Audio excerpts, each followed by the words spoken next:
Deus escreve certo por linhas tortas. Deixa eu repetir para você mais uma vez. Deus escreve certo por linhas tortas. Esse é um ditado popular brasileiro, bastante conhecido por sinal, antigo. Eu já escutava esse ditado quando eu era criança, então ele é antigo, é do tempo da mamãe, do papai, dos avós. Provavelmente é um ditado de origem religiosa. Mas eu não quero simplesmente trazer um ditado, e não importa qual é a origem dele, para os irmãos nessa noite. Esse ditado, ele transmite algumas ideias que eu quero compartilhar com vocês nessa noite. O tema da mensagem sugerido é a partir desse ditado. O tema de hoje, portanto, é: Deus escreve certo por linhas tortas. E logo pensando sobre esse ditado, sobre essa frase, sobre essa afirmação, nós somos conduzidos, nós somos levados a refletir sobre algumas coisas que são bastante interessantes, que são necessárias, na verdade. Ao pensarmos que Deus escreve certo por linhas tortas, nós refletimos, por exemplo, sobre o caráter de Deus. Mas será que realmente Deus é bom? Será que Deus de fato é bom? Porque, ora, se o ditado diz que Deus está escrevendo certo, porém por linhas tortas, isso pode fazer com que nós duvidemos do caráter de Deus, da misericórdia de Deus, do coração amoroso de Deus, do amor de Deus. Então, esse tema nos faz refletir, nos faz pensar sobre o caráter de Deus, mas nos faz também pensar e refletir sobre os atributos de Deus, o próprio amor como sendo um atributo de Deus, a soberania de Deus. Será que Deus está vendo todas as coisas? Será que Deus está conduzindo, na verdade, todas as coisas? Porque se Ele está vendo todas as coisas, e esse mal que acontece no mundo? Essas enfermidades que assolam o mundo, e essa Covid-19 que está alastrando aí no mundo inteiro ainda e tirando a vida de milhares e milhares de pessoas. Deus está escrevendo certo por linhas tortas? E a gente, de repente, diante de uma situação como essa, a gente questiona o domínio de Deus, a gente questiona o governo de Deus, a gente questiona a autoridade de Deus e a soberania de Deus, a vontade de Deus, seja a vontade permissiva. Porque Deus permite a morte? Porque Deus permite a fome? Porque Deus permite a guerra? Porque Deus permite tantas coisas ruins no mundo e também na minha vida? Porque a gente olha para fora, mas também traz para a nossa realidade mais próxima e mais íntima. E esse tema, Deus escreve certo por linhas tortas, também nos faz pensar, nos faz refletir sobre a própria experiência humana, a nossa trajetória de vida, a nossa vontade, ou aquilo que nós podemos chamar nas Escrituras, não de livre-arbítrio, mas de arbítrio humano. Porque eu olho para fora, eu olho para as circunstâncias, eu olho para as coisas boas e ruins, eu olho para o mundo e penso então, e reajo então com a minha vontade, com a minha capacidade de escolha e também de decisão. E passo a pensar, e passo a perguntar se de fato eu concordo ou não, se Deus escreve de fato certo por linhas tortas. E para ampliar, queridos, esse pensamento, para ampliar essa reflexão juntamente com vocês nessa noite, porque embora não seja um bate-papo, os irmãos estão escutando e eu estou falando, mas vamos entender que essa ministração é uma ministração que exigirá muito de nós, no sentido da nossa reflexão e da nossa ponderação, ao olharmos para os aspectos dos atributos de Deus, do amor de Deus, a onisciência, a soberania, o amor, e olharmos para a nossa experiência, como nós agimos e reagimos diante daquilo que Deus escreve, daquilo que Deus propõe. Então, para ampliar essa reflexão, eu convido você a abrir a sua Bíblia no texto de Romanos, capítulo 8, versículo de número 28. Romanos, capítulo 8, versículo 28. Quem achou, diga graças a Deus. Diz assim o texto do apóstolo Paulo aos irmãos de Roma: sabemos que todas as coisas cooperam para o bem daqueles que amam a Deus, daqueles que são chamados segundo o seu propósito. Olha que interessante esse texto. Esse texto é o referencial bíblico, é o referencial escriturístico e teológico. Sabemos que todas as coisas cooperam. Quando o texto diz todas as coisas cooperam, ele inclui ou ele exclui as coisas? Ele inclui. As coisas boas cooperam para o bem daqueles que amam a Deus. Amém?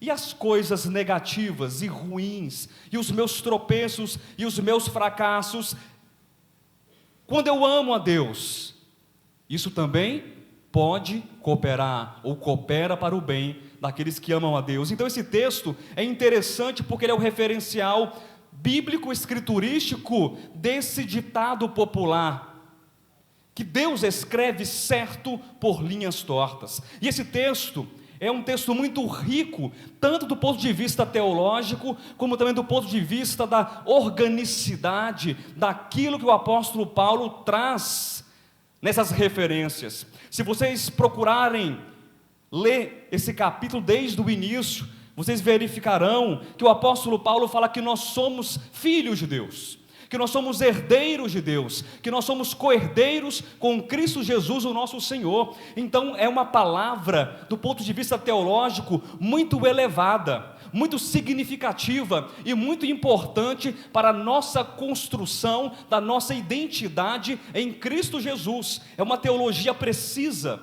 é uma teologia refinada, é uma teologia profunda, mas também, ao mesmo tempo, é uma palavra que tem uma pulsão orgânica, que fala: eu sou filho de Deus, eu tenho Deus como Pai. E prosseguindo no texto, que é rico teologicamente, e rico também do ponto de vista da sua organicidade, nós vemos que existem sofrimentos que acompanham a existência humana.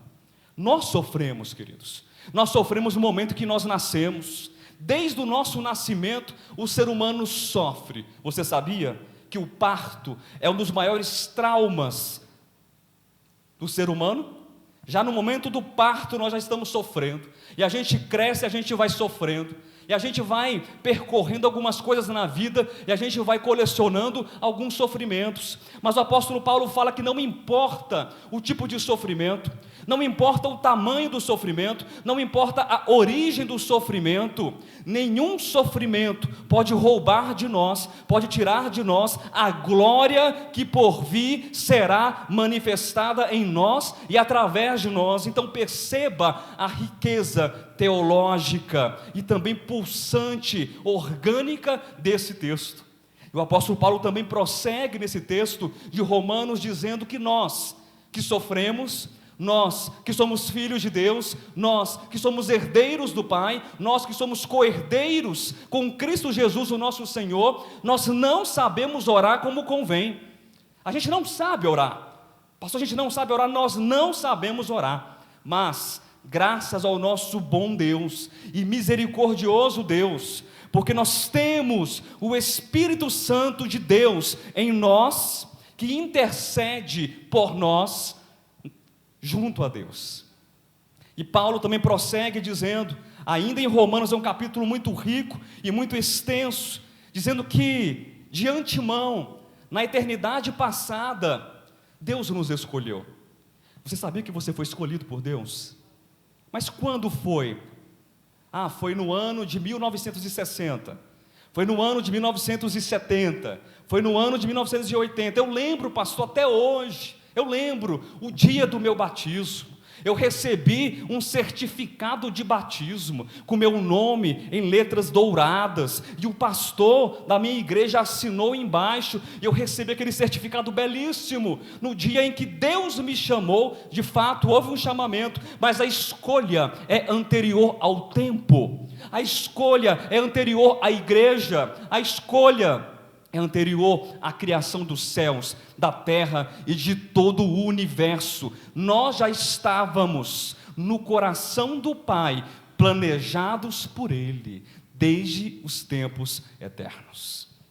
Então você tem nesse texto coisas preciosas: a filiação, o sofrimento que não tira a glória que nós temos em Cristo Jesus, a oração que o Espírito Santo faz em nós e por nós, porque nós não sabemos orar como convém, que nós fomos eleitos, que nós somos predestinados, que nós fomos chamados, que nós estamos sendo conformados à imagem de Cristo Jesus, o nosso Senhor, que nós certamente, não há dúvida sobre isso, porque o apóstolo Paulo coloca de maneira categórica: nós já fomos glorificados.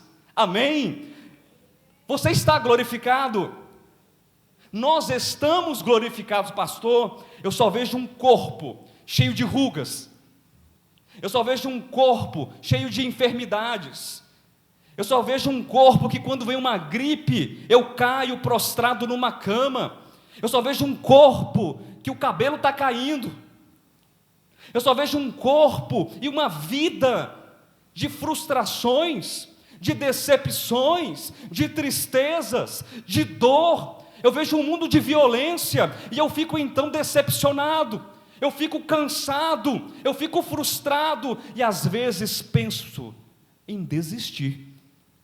Mas a Bíblia diz para nós, que nós já estamos glorificados, e eu acredito, não apenas porque são as palavras do apóstolo Paulo, mas muito mais ainda, porque são as palavras de Deus, por intermédio da instrumentalidade do apóstolo Paulo, que Deus na eternidade passada, Ele já olhava para mim, Ele já olhava para você, Ele já olhava para nós, antes do tempo, e já havia planejado uma vida para nós, junto a Ele, como glorificados, como eleitos de Deus. Mas ainda assim, nós somos teimosos, nós somos reticentes, nós somos covardes, nós temos um coração cheio de dúvidas. Nós olhamos para esse texto e lemos que todas as coisas cooperam para o bem daqueles que amam a Deus. Que texto belo, sim ou não? Dá para fazer canção com esse texto, Rodolfo? Dá para cantar? Dá para cantar. Dá para fazer um coral cantando? Dá para fazer. Dá para pregar? Dá para pregar. Mas às vezes a gente faz o quê? Não acredita que Deus escreve certo por linhas tortas. A gente não acredita que todas as coisas cooperam para o bem daqueles que amam a Deus, porque nós ficamos perdidos em meio àquilo que nós podemos denominar como sendo dois paradoxos. Pastor, dois paradoxos? Sim, ficamos perdidos, duvidando, reticentes, covardes.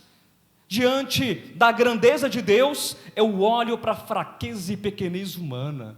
E o primeiro paradoxo é o paradoxo da fé, porque eu olho para as adversidades, eu olho para as calamidades, e às vezes no meu coração eu pergunto: Deus está no controle?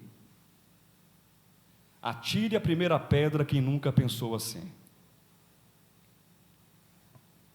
Eu não vou nem me esconder, porque atire a primeira pedra. Deus realmente está no controle? Olhem para os países mais subdesenvolvidos do que o nosso. Uma criança de 4, de 5, 6 anos de idade na Índia, sendo vendida pelos seus pais para viver uma vida odiosa de prostituição, na verdade, de violência sexual. Deus está no controle? E os milhares que morreram nos maremotos, nas enfermidades, nas guerras, e tantas coisas que a gente poderia ficar falando aqui a noite inteira, e o nosso coração cheio de reservas. Nesse paradoxo da fé, a gente se pergunta: Deus está no controle? Mas sim, eu quero dizer a você que Deus continua no controle, Ele sempre esteve no controle, Ele está no controle e Ele estará eternamente no controle, embora as coisas aparentemente pareçam sem esperança, embora as coisas aparentemente pareçam estar deslocadas, como se existisse um Deus ausente, um Deus que não se preocupa com o homem, um Deus que, para muitos, se existe de fato, é um Deus perverso, é um Deus que não ama, é um Deus que abandonou a sua criação. Nós estamos aqui para declarar que, embora as coisas aparentemente pareçam descontroladas, como um trem descarrilhado, nós sabemos que Deus está no controle, e Deus está escrevendo certo. Deus está escrevendo de maneira certíssima pelas linhas tortas das circunstâncias da humanidade. Não importam as circunstâncias, mais danosas que elas sejam, mais calamitosas e tristes que elas sejam, Deus continua no controle. E o outro paradoxo que nos aproxima mais ainda da nossa experiência, da nossa realidade, é o paradoxo da própria experiência humana particular. Se eu pudesse perguntar para vocês aqui, quantos sofrimentos vocês já tiveram na vida de vocês? A gente passaria aqui, nós faríamos uma vigília, e os irmãos falariam das sortes de sofrimentos que vocês já tiveram. E a gente pergunta: mas tá bom, Deus está no controle, mas e quanto a mim? Mas sou filho de Deus. Acabou de ler, pastor, Romanos capítulo 8. Sou filho de Deus. E por que as coisas estão assim? E por que os irmãos da igreja estão acometidos de doença? A gente não pensa nisso? Deus continua estando no controle. E apesar das minhas tortuosidades, apesar das minhas fraquezas e do meu coração que descamba para um lado, que não percebe Deus, que não percebe a ação de Deus, na minha experiência torta, Deus continua escrevendo a sua vontade, Deus continua escrevendo o seu desejo. Nenhum dos planos de Deus será frustrado, meu irmão. O diabo não pode frustrar os planos de Deus. Os homens não podem frustrar os planos de Deus. Os teus pecados não podem frustrar os planos de Deus. A tua tristeza, a tua melancolia, nada pode frustrar os planos de Deus. Deus continua no controle. Deus escreve certo por linhas tortas. Todas as coisas cooperam para o bem daqueles que amam a Deus. E eu quero continuar nessa ministração, quero desenvolver ainda mais esse tema, trazendo uma ilustração que eu recebi alguns meses atrás em um dos nossos grupos de WhatsApp do ministério. Possivelmente, quando eu estiver falando essa ilustração, muitos aqui vão recordar dessa ilustração. Apesar que eu fiz algumas adaptações, mas eu sei que você vai se recordar. Essa ilustração tem o seguinte nome: o lápis.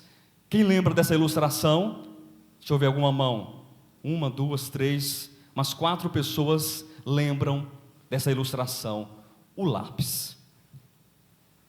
E a ilustração nos conta da seguinte maneira, que um menino, ele certa vez observava o seu avô escrevendo em um caderno. E ele logo pergunta: vovô, o senhor está escrevendo alguma coisa a meu respeito nesse caderno?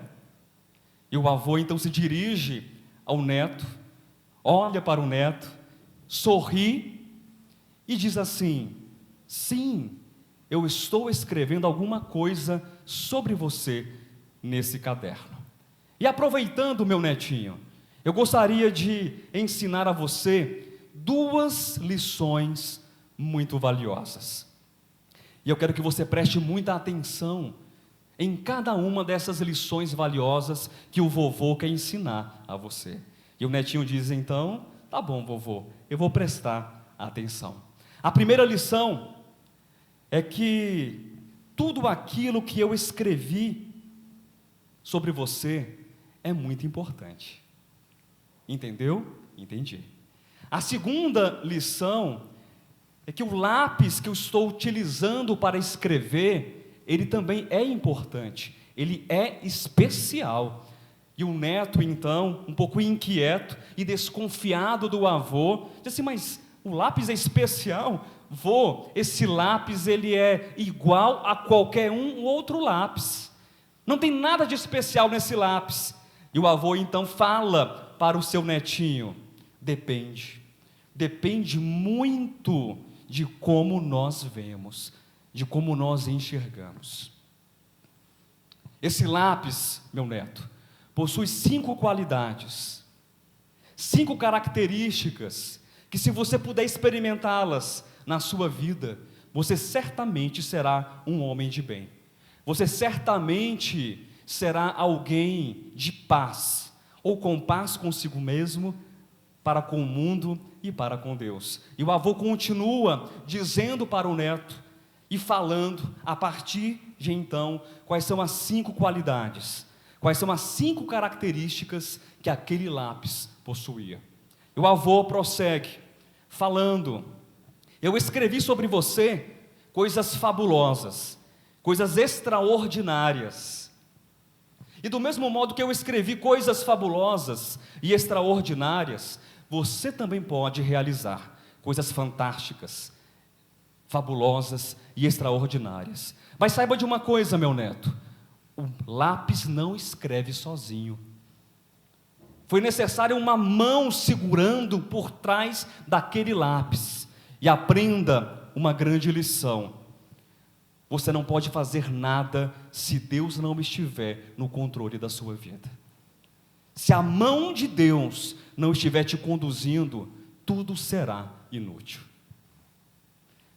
E o avô prossegue dizendo: em um dado momento eu tive que parar e apontar esse lápis, para que a escrita fosse mais segura, para que a escrita fosse mais fluida, que a escrita fosse melhor. E ao apontar esse lápis, algumas cascas saíram desse lápis. E isso, meu neto, pode acontecer com você também. Alguns sofrimentos na vida virão sobre você, mas não desista, persevere, não desista, persevere. E o avô continua falando para o neto: em um dado momento, eu borrei aqui o papel, escrevi alguma coisa que não deveria ter escrito.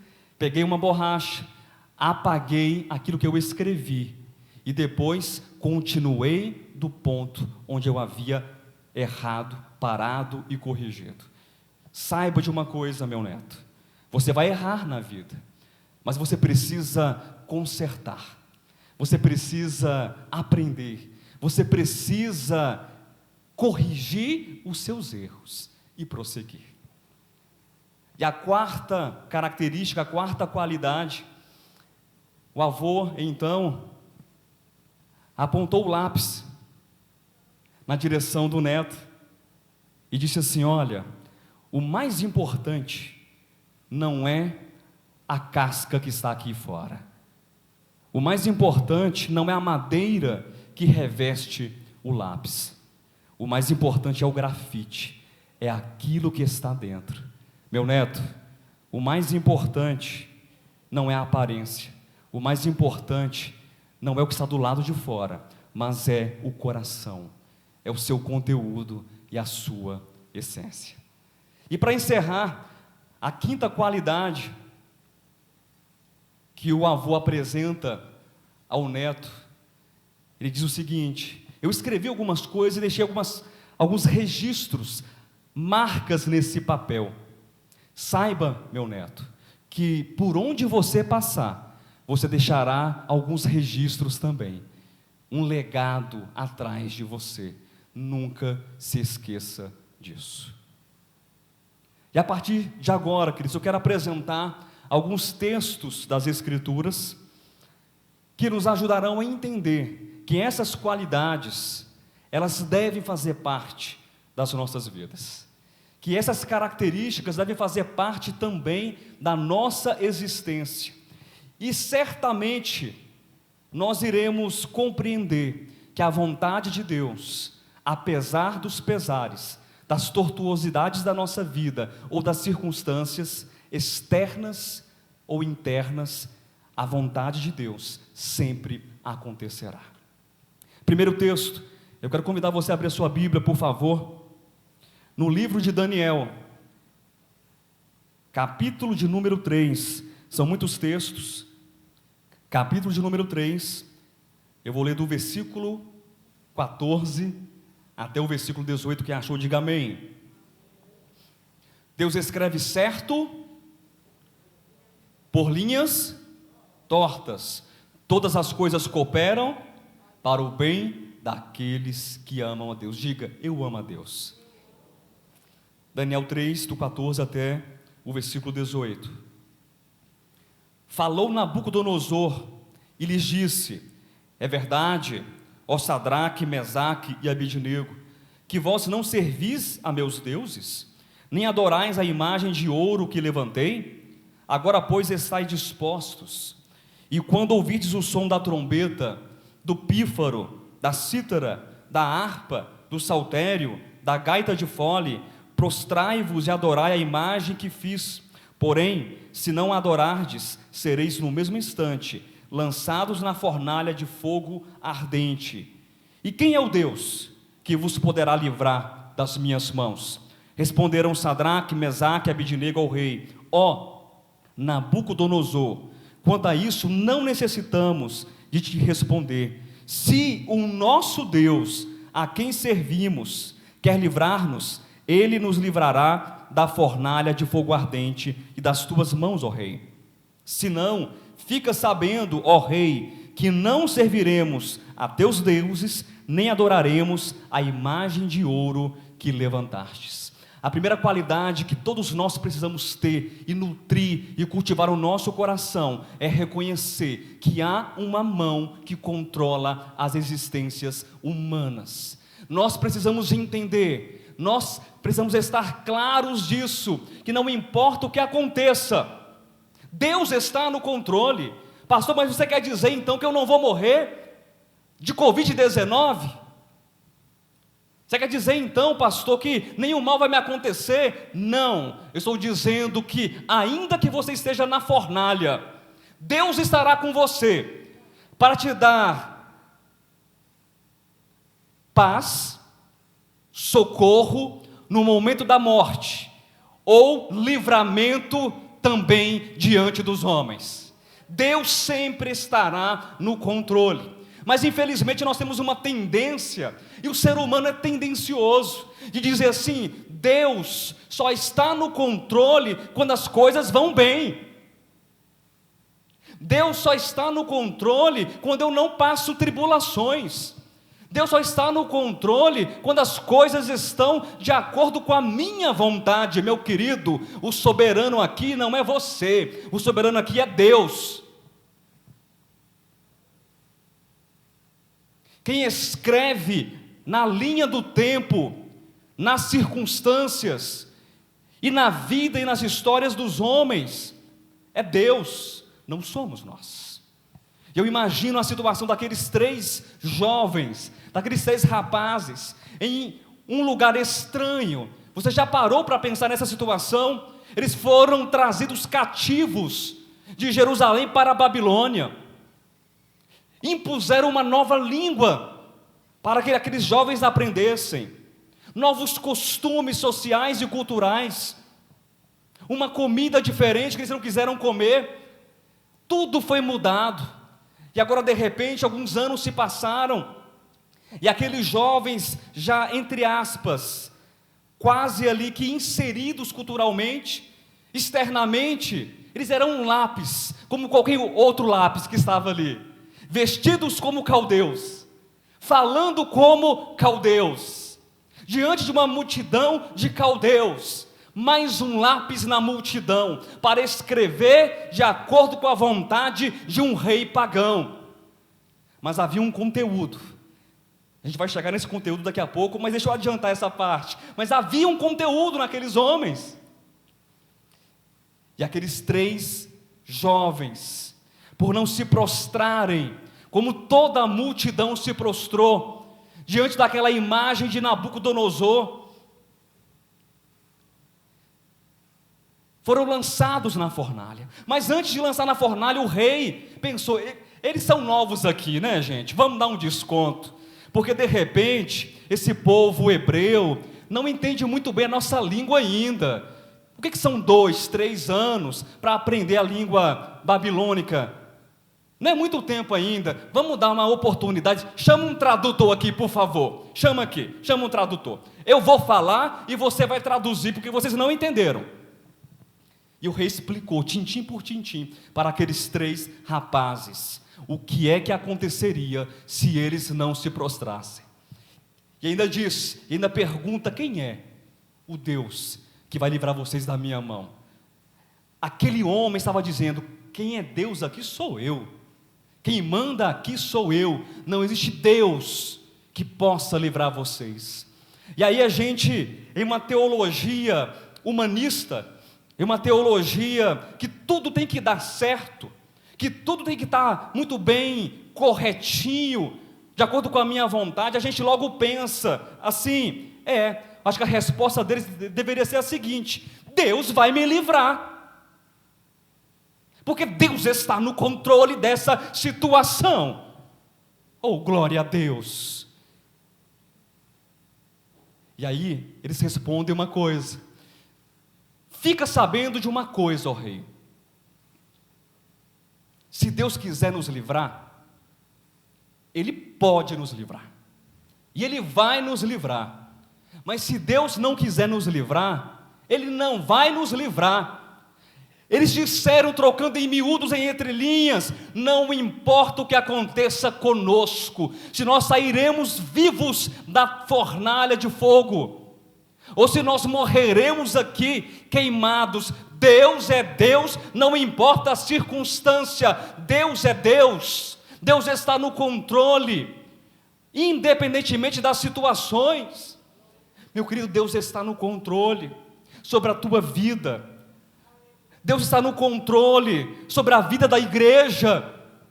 Eu sei que nós estamos sofrendo nesse momento, pela perda de pessoas, de irmãos, de familiares. Eu sei que isso abala o nosso coração, e a gente às vezes duvida e pergunta: mas será que Deus está de fato então fazendo o bem mesmo? E todas as coisas cooperam para o bem daqueles que amam a Deus, e Deus está escrevendo certo por linhas tortas, e a gente tem o coração às vezes abalado. Mas saiba, não importa a circunstância, se você hoje está numa fornalha, a mão de Deus está com você. Ele é o 4º homem daquela fornalha que está conosco.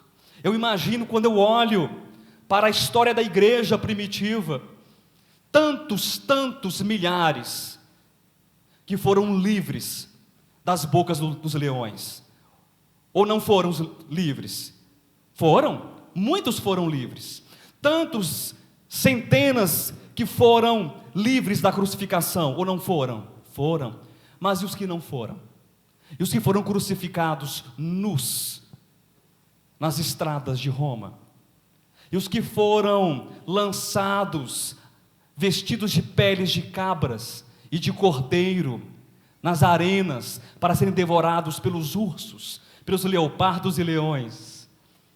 Mas eles iam cantando ao Senhor, sabendo e confessando que não importa se é morte ou se é vida, não importa se é a boca do leão ou a espada do carrasco, todas as coisas cooperam para o bem daqueles que amam a Deus, porque Deus sempre esteve e estará no controle da existência humana. Deus está no controle. E a nossa primeira qualidade, então, é entendermos que Nós precisamos reconhecer que enquanto lápis, Deus quer escrever algumas verdades e algumas coisas através de nós. Muitos glorificam a Deus pela vida, e muitos glorificaram a Deus no momento da sua morte. Não importa, Deus sempre estará no controle. Graças a Deus. Abra sua Bíblia, lá no Novo Testamento, livro de Hebreus, capítulo de número 10, versículo 32. Toda essa mensagem Deus colocou no meu coração em um tom que, de um modo ou de outro, eu falasse sobre a questão do sofrimento, que está muito presente em nossos dias. Hebreus capítulo 10, do versículo 32 até o versículo 39, quem achou, diga, achei. Lembrai-vos, porém, dos dias anteriores, em que depois de iluminados, sustentastes grande luta e uma completa ausência de sofrimentos, porque depois de iluminados, nada de mal aconteceu a vocês. Não houve vergonha, tribulações nem pensar. Tornar como espetáculo diante dos homens, é isso? O que diz o texto então? Lembrai-vos, porém, dos dias anteriores, em que depois de iluminados, sustentastes grande luta e sofrimentos. Ora, expostos como em espetáculo. Eles eram show, mas não era showman. Eles não eram piadistas. Eles não eram aqueles grandes personagens que a gente vê agora no YouTube, que congregam e convergem milhões ao redor deles, que fazem shows. Não. O espetáculo que acontecia era a morte, eram os açoites, era o escárnio, era a humilhação, era serem queimados vivos ou colocados em cima de uma grelha, mulheres grávidas, mas que não negaram a fé no Senhor, mas que não negaram a fé em Deus.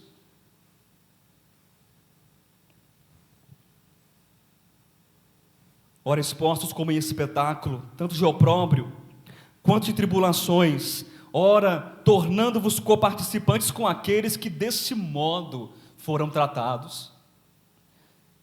Porque não somente vos compadecestes dos encarcerados, como também aceitastes com alegria. Você sabe o que é isso? O espólio dos vossos bens. Eles não resistiram ao perverso. Esses aqui são aqueles que as Escrituras dizem assim: se alguém te mandar andar 1 milha, anda 2 milhas. Se alguém te pegar, te pedir a capa, entrega a túnica também. Os bens foram roubados, espoliados, as casas foram invadidas, os filhos foram tomados, mas eles aceitaram com alegria, não porque eles eram loucos, não porque eles eram irracionais, mas porque no coração deles havia uma certeza de que há uma pátria superior para cada um de nós. Tendo ciência de possuirdes vós mesmos patrimônio superior e durável. Posso ouvir um amém? Versículo 35, não abandoneis, portanto, a vossa confiança, ela tem grande galardão, com efeito, tendes necessidade de perseverança, para que, havendo feito a vontade de Deus, alcanceis a promessa, porque ainda dentro de pouco tempo, aquele que vem virá, e não tardará. Todavia o meu justo viverá pela fé, e se retroceder, nele não se compraz a minha alma. Nós, porém, não somos dos que retrocedem para a perdição, somos, entretanto, da fé para a conservação da alma. Aquele avô Ele ilustrou para o seu netinho dizendo que em um dado momento o lápis foi apontado. Algumas cascas do lápis saíram e caíram ao chão. Alguns restos. O excesso teve que sair para que a escrita fosse perfeita. Meu querido, existem excessos em nós.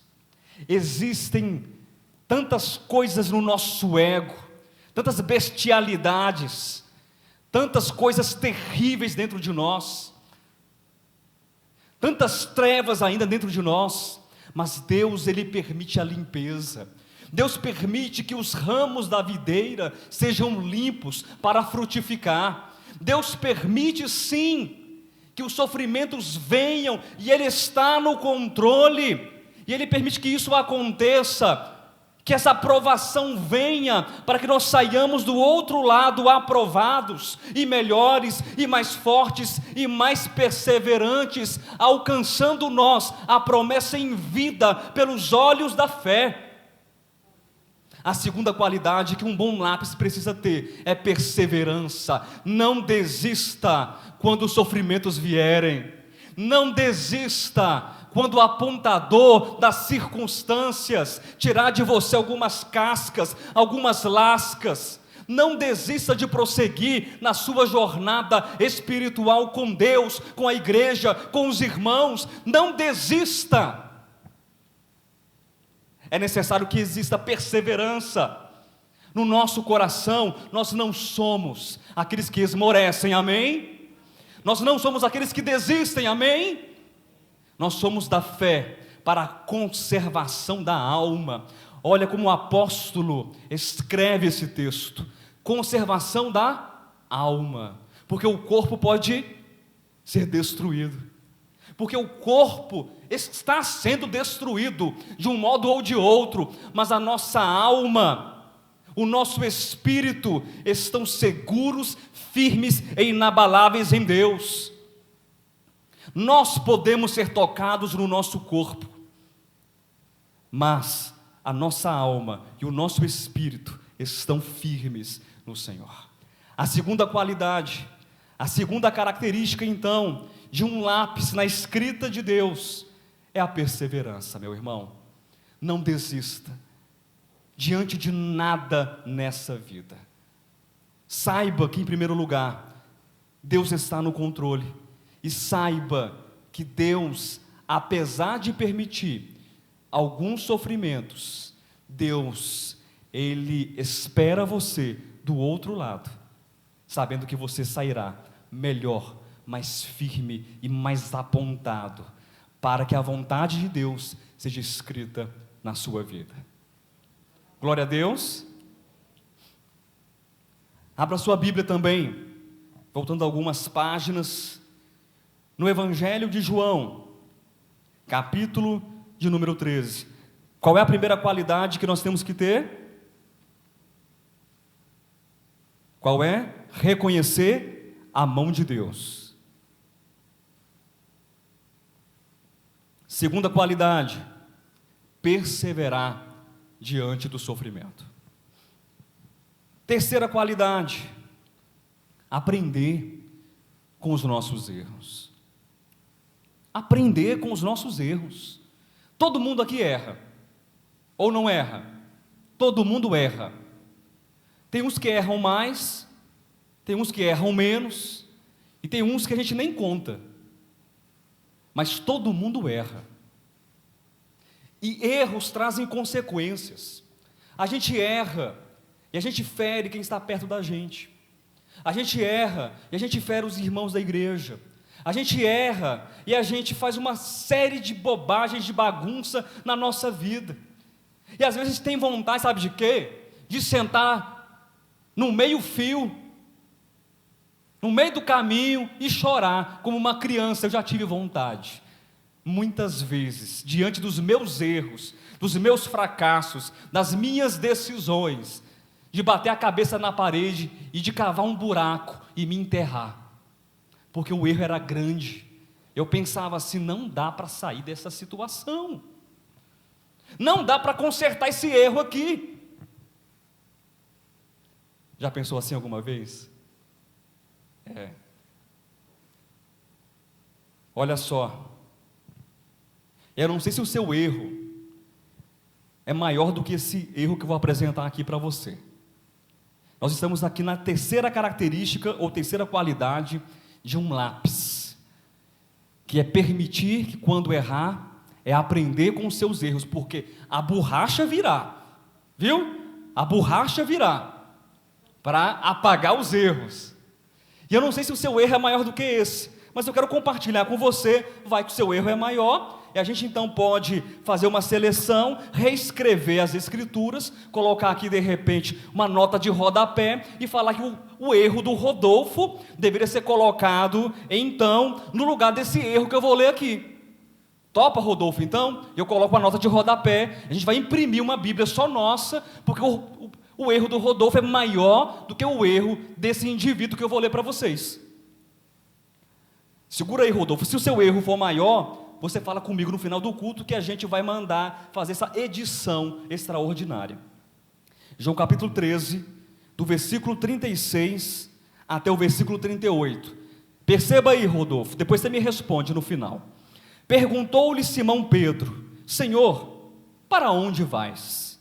Respondeu Jesus: para onde vou, não me pode seguir agora, mais tarde, porém, me seguirás.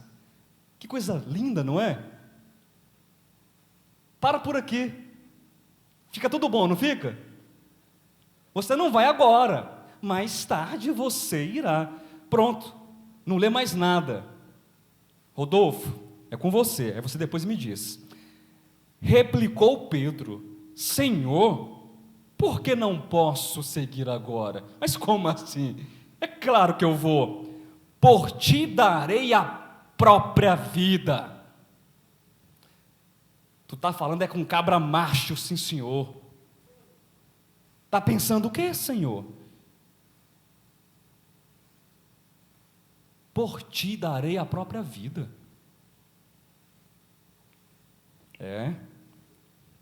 Respondeu Jesus: darás a vida por mim? Eu imagino um silêncio. Um minuto de repente de silêncio. Darás a vida por mim? E aí após um minuto de silêncio, em verdade te digo, que jamais cantará o galo antes que me negues 3 vezes. Vocês conhecem a história, o desenrolar desse texto, não conhecem? O que acontece quando Jesus Cristo é preso, os discípulos fogem, Pedro tenta resolver, porque afinal, ele disse que daria a própria vida por Jesus. Então ele saca da espada, ele corta a orelha ali do servo de Malco. Ele tenta resolver, mas depois ele percebe que ele é fraco. Ele percebe que ele é uma linha torta. Eu estou falando com linhas tortas aqui nessa noite, que percebe as fraquezas, que percebe os momentos em que nega, em que quer desistir, em que se acovarda. O que fazer diante dessa situação? Será que o teu erro é maior do que negar a Jesus Cristo, como negou a Pedro? Face a face, cara a cara ali. Eu não conheço esse homem não, diante de uma empregada, e blasfemando e praguejando ali, e falando tanta coisa, palavrões, para descaracterizar que ele era um discípulo do Cristo. Não, nunca vi, não conheço. E negou Jesus Cristo 3 vezes. Vocês concordam que esse erro de Pedro maculou a escrita da história de Pedro? Vocês entendem isso? Que a história de Pedro, naquele momento, estava sendo escrita, e aquele grande erro poderia ter acabado definitivamente com o ministério de Pedro. Vocês percebem isso? Que Pedro poderia deixar de existir como um seguidor de Cristo, como um apóstolo do Cordeiro. E nós, às vezes também não passamos por isso, achamos que não dá mais para a gente, Não vou cantar mais no domingo que vem, porque o pastor Josué não gostou da canção que eu cantei. Rodolfo, ensaiar outro, meu irmão. É só ensaiar outra canção. Não vou cantar, não vou pregar, não vou fazer isso, não vou fazer aquilo outro, não vou. Porque a gente fica sentido, fica ferido com os erros dos outros, com os nossos próprios erros, e tenta desistir no meio do caminho. Mas Jesus Cristo, Ele traz Pedro de volta para si. Jesus Cristo traz Pedro. E eu quero ler um texto, ainda em João, capítulo 21, a partir do versículo 15, queridos. A borracha foi utilizada por Jesus Cristo. Amém? Ele é a mão que nos controla. Ele permite sim o sofrimento, mas Ele está conosco. E quando o erro acontecer da nossa parte, haverá uma borracha. Mas não esmoreça, não desmais quando for repreendido pelo Senhor teu Deus.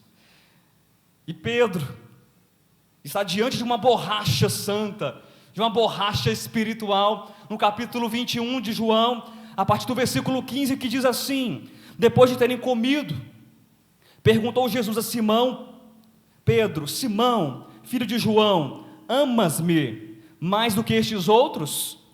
Ele respondeu: sim, Senhor, tu sabes que te amo. E ele lhe disse: apacenta os meus cordeiros.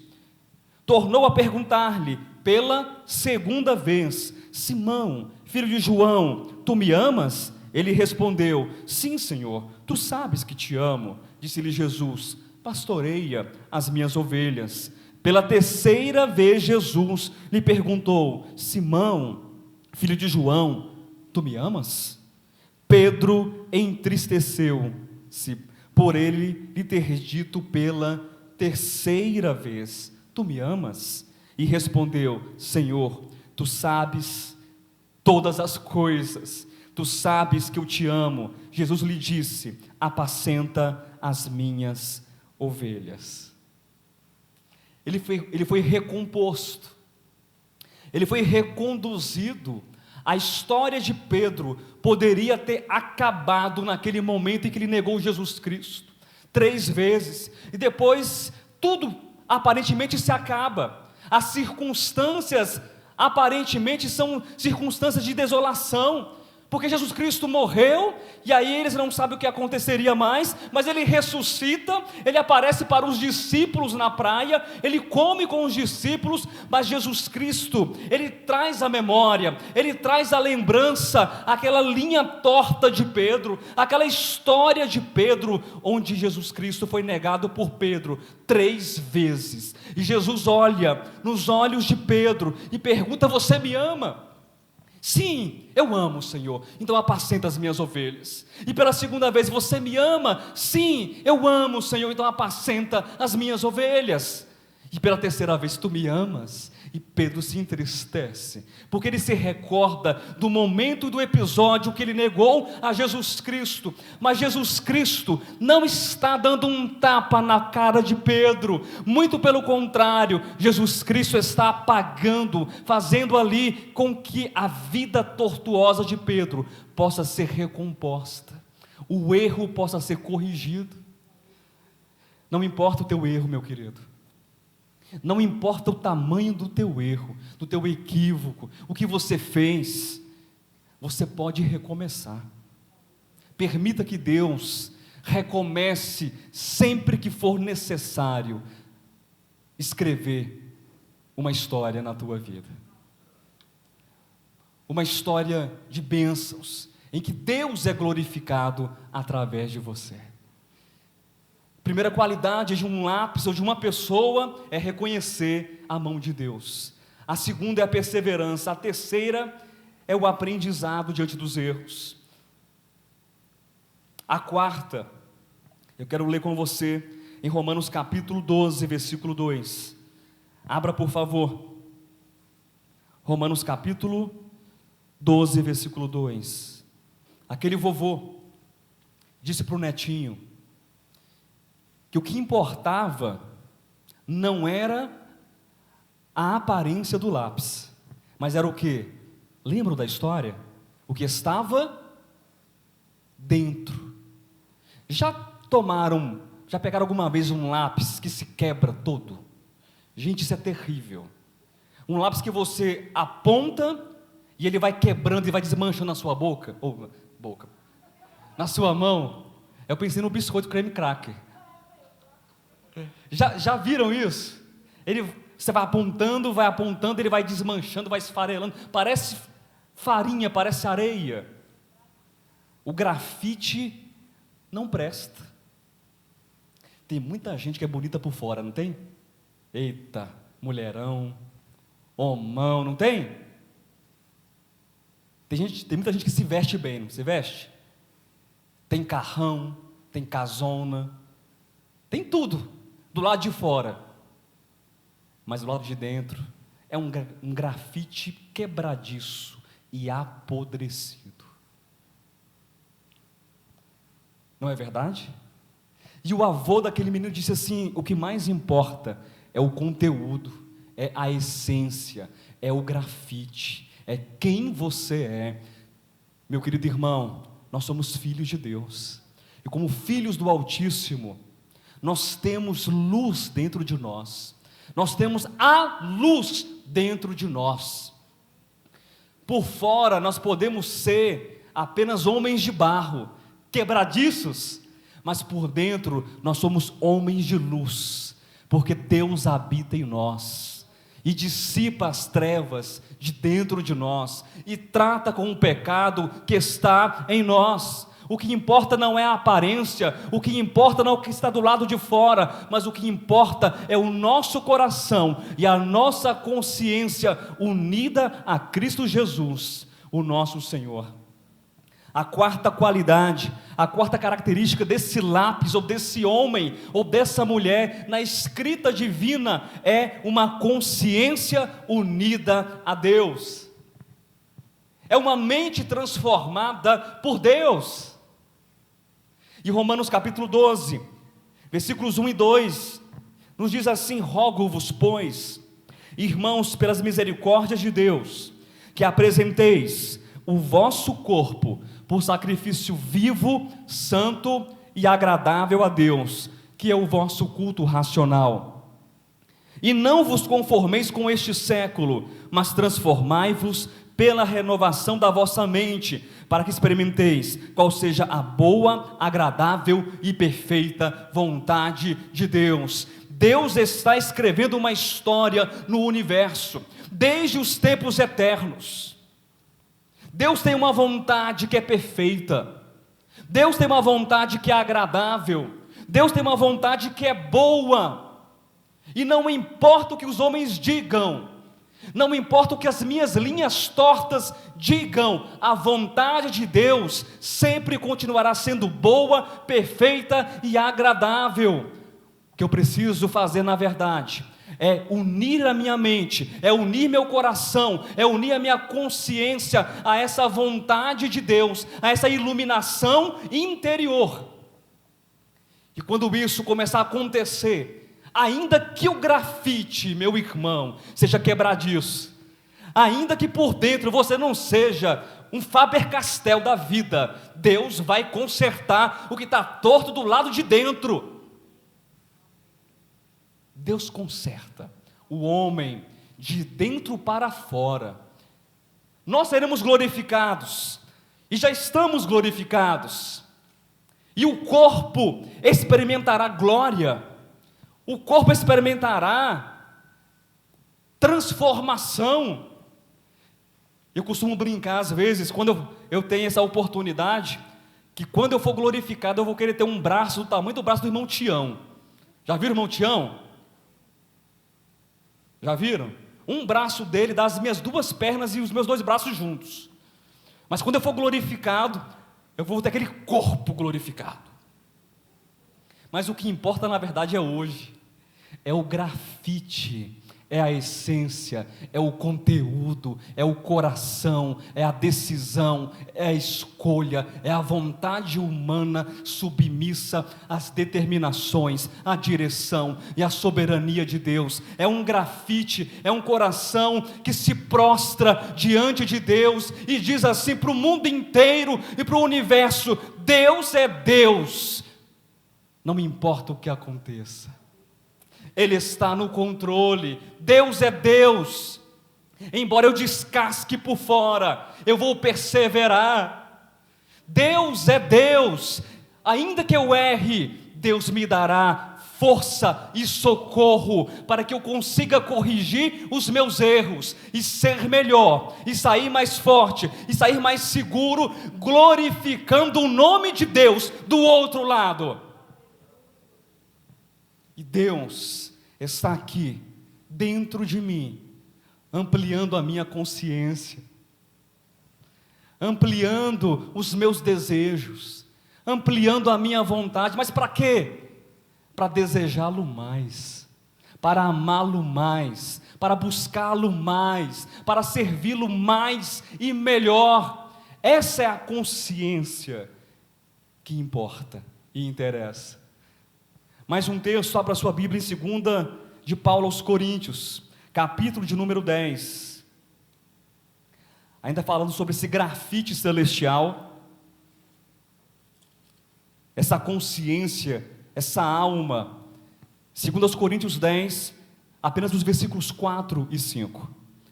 Porque as armas da nossa milícia não são carnais, e sim poderosas em Deus. O apóstolo Paulo, ele fala daquilo que está do lado de fora, porque as armas carnais existem ou não existem. Aquilo que nós vemos é fácil de identificar: o poder, as armas, a beleza, o dinheiro, status, tudo isso do lado de fora é muito fácil de identificar. Mas Paulo diz: as armas da nossa milícia não são carnais, mas são poderosas em Deus, para destruir fortalezas, anulando nossos sofismas. Paulo, ele sai daquilo que é externo, e ele agora volta o coração para aquilo que está dentro. Paulo está falando do grafite, de boa qualidade. Versículo 5, finalzinho do versículo 4: anulando nossos sofismas e toda a altivez que se levante contra o conhecimento de Deus, e levando cativo todo pensamento à obediência de Cristo. Meu irmão, leve seus pensamentos aprisionados, leve seus pensamentos cativos ao entendimento de Cristo, à mente de Cristo. É desse modo que nós teremos uma consciência construída em Cristo Jesus, nosso Senhor. Chegamos agora então na quinta qualidade, na quinta característica de um bom lápis, de um bom servo diante do Senhor, na escrita de Deus. A primeira, qual foi? Reconhecer a mão de Deus. A segunda, perseverar em meus sofrimentos. A terceira, aprender com os erros. A quarta, ter uma consciência em Deus ou com Deus. E a quinta, aquele avô disse para o neto: você deixará marcas por onde você passar. Você terá um legado atrás de você. São obras, são realizações. E nós também temos obras, também temos realizações. E que tipo de obras são as nossas? O apóstolo Paulo escreve que nós somos o poema de Deus. Isso no grego significa a feitura, a obra-prima de Deus, criados de antemão para que nós realizássemos boas obras em Deus. Mas eu quero ler um texto para encerrar, que é Mateus, capítulo de número 5, e encerrarei com esse último texto, do versículo 13 até o versículo 16. Mateus 5, do versículo 13 até o versículo 16. Acharam, queridos?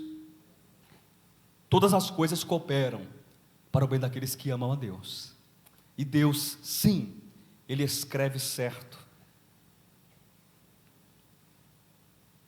por linhas tortas.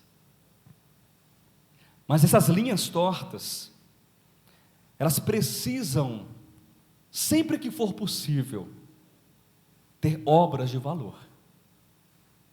E eu não estou pregando aqui o pragmatismo religioso, que é apenas ter a obra pela obra, mas a partir do grafite da essência, a partir dos aprendizados, a partir da perseverança e a partir da própria condução da mão de Deus em nós. Versículo 13 de Mateus 5: vós sois o sal da terra. Ora, se o sal vier a ser insípido, como lhe restaurar o sabor? Para nada mais presta, senão para ser lançado e ser pisado pelos homens, ser lançado fora e ser pisado pelos homens. Vós sois a luz do mundo. Não se pode esconder a cidade edificada sobre um monte, nem se acende uma candeia para colocá-la debaixo do alqueire, mas no velador, e alumia a todos os que se encontram na casa. Assim brilhe também a vossa luz diante dos homens, para que vejam as vossas boas obras e glorifiquem o vosso Pai que está nos céus. Existe uma luz dentro de nós, e essa luz, ela precisa se manifestar em falas, em atitudes, em comportamentos, em realizações, em obras. E quando isso acontecer, o nosso legado, a nossa história, que tem erros, eu sei que tem erros, mas a correção e o aprendizado, a borracha divina, mas quando isso acontecer, os homens então entenderão que nesses momentos gloriosos, não foi você que fez, porque você não pode fazer nada, mas foi a mão de Deus segurando esse lápis, e a mão de Deus escrevendo obras, e realizações, e projetos, que são de fato, para Deus ser glorificado, e aplaudido por todos os homens. Vamos permitir que Deus nos utilize, nessa terra, nesse mundo, para escrever histórias, em que Deus seja glorificado, para escrever histórias, que as pessoas possam sair das trevas, para a luz de Cristo Jesus. Vamos permitir de fato, queridos, que nós possamos viver como uma extensão de Cristo, sendo o corpo de Cristo, porque Ele é o cabeça, mas nós somos os membros, os muitos membros que realizam as obras do Senhor, que realizam a vontade do Senhor, porque Deus está em nós e conosco, realizando essas obras, e os homens podem glorificar a Deus, se aproximar de Deus, através de você, dos teus gestos, das tuas falas, daquilo que você faz. É possível ser melhor, é possível sim, sermos seres humanos melhores, é possível, mas nós não podemos ser um sal sem sabor, nós não podemos ser um sal que não salga, que não tempera, que não preserva. O nosso papel no mundo é preservar, o nosso papel no mundo é salgar, é fazer a diferença. O nosso papel no mundo é sermos luz para os homens. Então permita que Deus utilize a tua vida nesse sentido. Pastor, mas e quando eu errar? E quando eu me enxergar como essa linha torta? Permita que Deus conserte, que Ele apague, que você aprenda, que você persevere, e até mesmo quando nós erramos, e nós admitimos, e nós mudamos de posição, e nos arrependemos, Deus pode ser glorificado, através de nós. Deus escreve certo por linhas tortas, todas as coisas cooperam para o bem daqueles que amam a Deus. Amados, que essas palavras permaneçam nos corações dos irmãos, e que nós possamos valorizar essas qualidades, essas características que foram apresentadas nessa noite, que você leve para casa essa ilustração que foi dita e muito mais, a experiência da palavra a partir dessas ilustrações.